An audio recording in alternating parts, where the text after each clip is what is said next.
சந்திச்சிருக்கீங்க. முதலமைச்சருடைய சந்திப்பு எவ்வளவு முக்கியமானதுன்னு நினைக்கிறீங்க? முதலமைச்சர் முன்னாடி உங்க ஊருக்கு வரும்போது இந்த வாக்குறுதியை கொடுத்திருந்தாங்க. இப்போ முதலமைச்சர் ஆன உடனே 110ல அந்த அறிவிப்பு வெளியிட்டிருக்காங்க. இதெல்லாம் எப்படி பாக்குறீங்க? அதாவது எங்களுடைய ஏகனாபுரம் பகுதி மக்கள் எல்லாரும் இதை இனிக்கிற ஒரு அருமையான செய்தி கொடுத்திருக்காரு.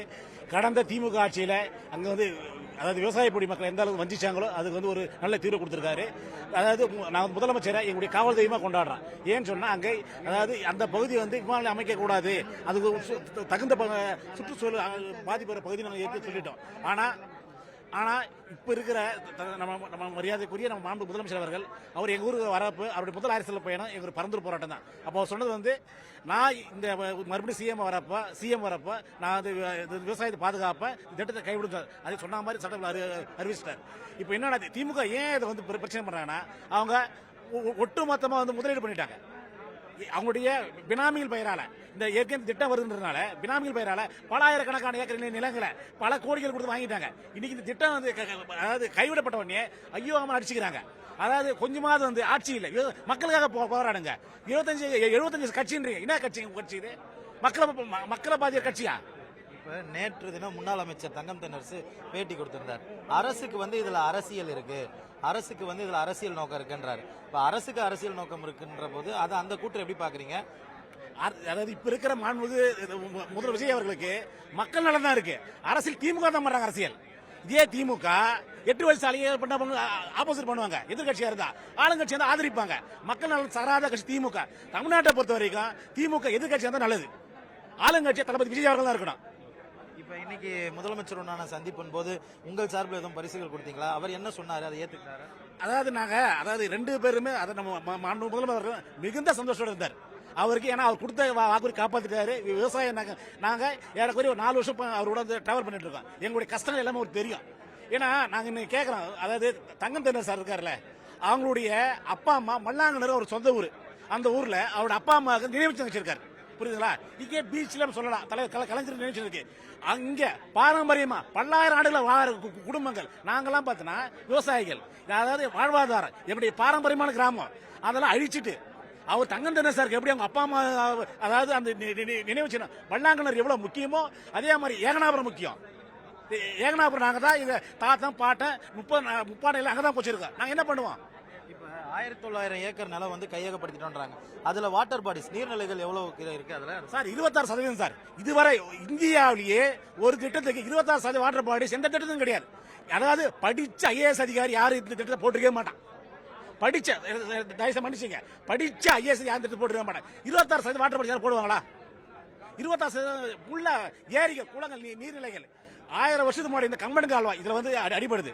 நேற்று சொல்றா சட்டசபை நாங்க வாட்டர் பாடி சேவ் பண்றேன். என்ன சேவ் பண்றீங்க வாட்டர் பாடி சார்? இது சென்னையோட 3ஆம் அடுக்கு. சென்னை பெருவெள்ளத்தில் காப்பாத்துறது. ஏற்கனவே காஞ்சிபுரம் மாவட்டம் சிப்காட்டாக கம்பெனிகளாக மொத்தம் முடிஞ்சு போச்சு. காஞ்சிபுரத்தில் இருக்கிற கடைசி விவசாய பகுதி எங்க பகுதி தான். இதையே நீங்க கற்களால கட்டைகளா மாத்திட்டீங்கன்னா விவசாயம் எப்படி இருக்கும்? இந்த அறிவிப்பு ஒட்டுமொத்தமா விவசாயிகளுக்கு எவ்வளவு மகிழ்ச்சியா இருக்கு? முதலமைச்சர் என்ன சொன்னாங்க சார்? அதாவது என்ன சொல்ற, முதலமைச்சர் நீங்க சந்தோஷமா இருக்கீங்க, நானும் சந்தோஷமா இருக்கேன். விவசாயிகள் இனிமேல் அதாவது புரட்சின்றது வளர்ச்சின்றது விவசாயத்தின் வளர்ச்சி பண்ணுங்க, தொழில் வளர்ச்சி பண்ணுங்க, சாப்பாடு நாங்க பண்ணுவீங்க. அதாவது அவர் என்ன சொல்றாரு, இதை 3 மாசத்துல யோசிச்சு அடுத்த விமானம் எங்க வரலாம், மக்களை பாதிக்க நம்ம பண்ணுவோம், தொழில் வளர்ச்சி பார்ப்போம் சொல்லியிருக்காரு. அதாவது முதல்வரோட அறிவிப்பு எங்களுக்கு இதையே இனிக்குது சார். மக்களுக்கு பாதிக்காம அந்த இடத்துல பாத்தீங்கன்னா முப்போக விளையக்கூடிய விவசாய நிலங்கள் எந்த ஒரு கள ஆய்வும் செய்யாம இந்த வரைபடத்தை கொண்டு வந்த ஏடிஎம்கேவும் சரி டிஎம்கேவும் சரி இந்த இடத்துல எந்த ஒரு கள ஆய்வும் பண்ணல. அவங்களே சொன்னதுதான் 3 அமைச்சர்கள், முன்னாள் 3 அமைச்சர்கள் தெளிவா எங்க கிட்ட பரந்தூர் பசுமை விமான நிலைய எதிர்ப்பு போராட்ட சந்திச்சு சொல்றாங்க, இங்க மச்சேந்திரநாதன் அறிக்கை, மச்சேந்திரநாதன் குழு அமைப்போம், மச்சேந்திரநாதன் அறிக்கையின் படிதான் இங்க விமான நிலையம் அமைப்போம் அப்படின்னு சொன்னாங்க.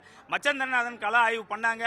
அவங்க என்ன தமிழ்நாடு அரசுக்கு கொடுத்திருப்பாங்கன்னா, நாங்க பரந்தூர் பசுமை விமான நிலைய எதிர்ப்பு போராட்டத்துக்கு தகவல் அறியும் உரிமை சட்டத்தில் கேட்கிறோம், மச்சேந்திரநாதன் அறிக்கை என்ன கொடுத்தாரு, தமிழ்நாடு அரசுக்கு என்ன கொடுத்தாருன்னு கேட்கிறாங்க. ஆனா அதை வெளியிட்டால், மச்சேந்திரநாதன் அறிக்கையை வெளியிட்டால் வளர்ச்சி தடைபடும் என்றதை தெளிவா சொல்றாங்க. இதை தான் நாங்க 3 ஆண்டு காலமா 2021 3 ஆண்டு காலமா போராட்டக்குழு சொல்றது என்னன்னா, இந்த திட்டத்தை இங்க கொண்டு வந்தால் திணிச்சால் சென்னையின் தலைநகர், நம் தலைநகரம் சென்னையே நீரில் மூழ்க அபாயம் இருக்குன்றதுதான் எங்களோட வெளிப்பாடு.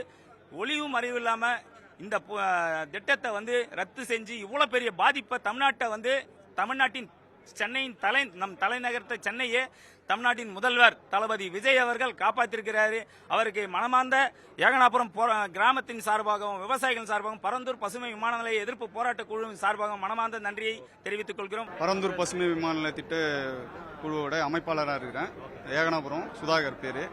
பார்த்தீங்கன்னா நாங்கள் கிட்டத்தட்ட ஒரு 3.5 வருஷமாக நாங்கள் இதுக்காக இந்த பரந்தூர் பசுமை விமான திட்டத்துக்காக போராடிட்டு எங்களோட வாழ்வாதாரத்தை இழந்துட்டு என்ன பண்ணுறதுன்னு தெரியாமல் திக்கு தெரியாமல் ஒரு திசையில் போயிட்டு என்ன பண்ணுறதுன்னு தெரியாமல் முடிச்சுட்டு நிறைய மன ரீதியாகவும் சரி உடல் ரீதியாகவும் சரி ரொம்ப கஷ்டத்தை அனுபவிச்சுட்டு இருந்தோம்.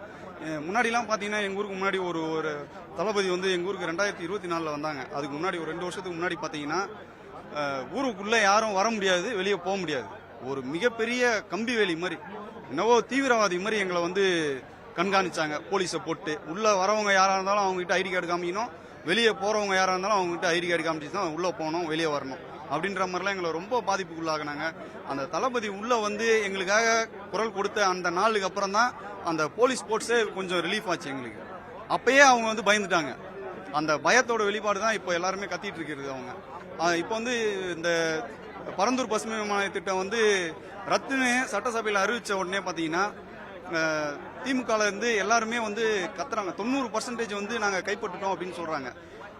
4750 ஏக்கர் 4746 ஏக்கர் மொத்தம்.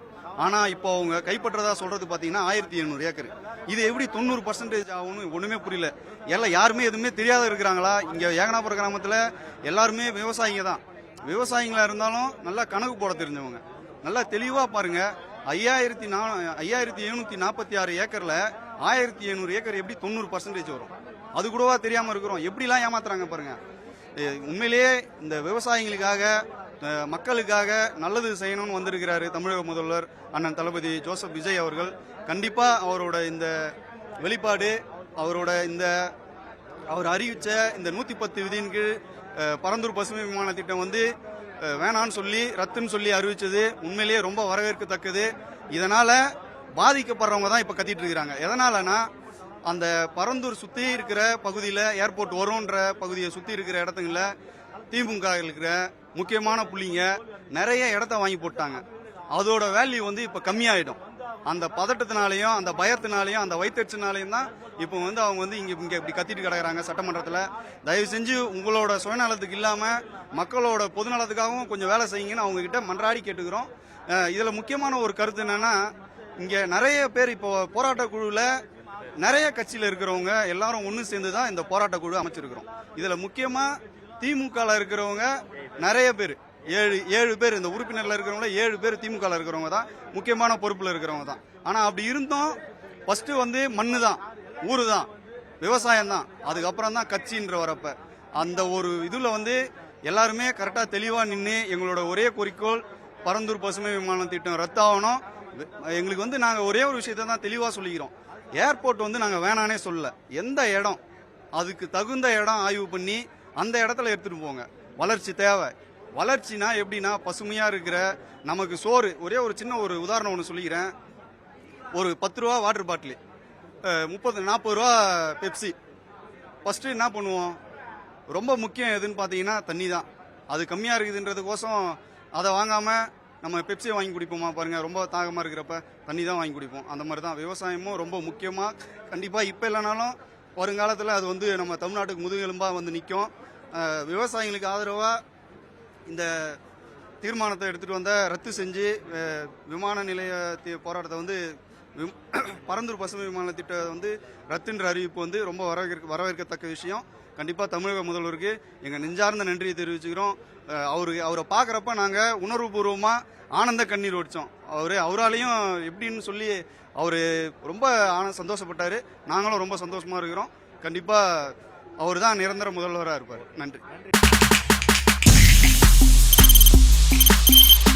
தவிர்க்க முடியாத தம்ப்நெயில்ஸ், கலக்கலான கண்டென்ட்ஸ், சினிமாவும் சீரியஸ் பிரச்சனைகளும், பல வருடங்கள் இடைவெளிக்கு பிறகு இந்த படத்துல ஒரு கலகலப்பும் கைகலப்பும், போயிட்டே தான் இருக்காரே தவிர பிரேக்கே இல்லாமல் பிரேக்கிங் நியூஸ் சொல்லும் தந்தி டிவி ஆப். இன்ஸ்டா தலைமுறை வரை இறங்கி அடிக்கும் தந்தி டிவியின் டிஜிட்டல் எக்ஸ்க்ளூசிவ். அது தண்ணிக்குள்ள போகும்போது ஹேங் ஆயிடுச்சு. உங்களுக்கு விஜய் சார் எந்த அளவுக்கு ரொம்ப பிடிக்கும்? Of course, Malayalis are huge Vijay sir fans. ரெண்டு பேருமே ரொம்ப பிடிக்கும் எனக்கு. தந்தி டிவி ஆப்பை இலவசமா டவுன்லோட் செய்யுங்க. ஃபாலோ பண்ணுங்க, சப்ஸ்கிரைப் பண்ணுங்க, என்ஜாய் பண்ணுங்க.